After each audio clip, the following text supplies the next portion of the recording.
أخيرا شوفوا محكمة الطاس ترد على طلب منتخب السنغال.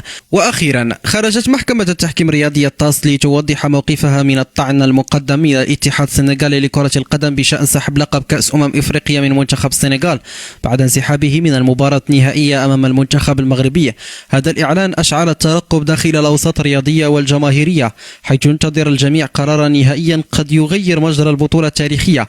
وأكد المدير العام لمحكمة التحكيم الرياضي الطاس أن الهيئة الدولية مختصة بالكامل للنظر في مثل هذه النزاعات، مشددا على أن المحكمة تضم محكمين مستقلين ومتخصصين يضمنون سيرا عادلا للمسطرة التحكيمية مع مراعاة حقوق جميع الأطراف المعنية.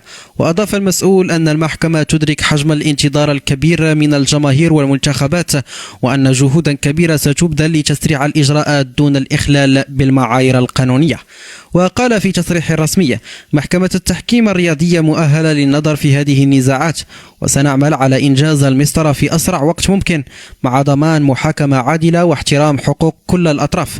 ويأتي هذا التطور في وقت يصر فيه الاتحاد السنغالي على المطالبة بإلغاء قرار تتويج المنتخب المغربي أو إعادة المباراة النهائية، ما يجعل الملف مفتوحا على جميع الاحتمالات. وتبقى الأنظار شاخصة نحو الطاس، حيث سيكون الحكم النهائي للفصل في هذه الأزمة التي شغلت الرأي العام الرياضي في القارة الإفريقية.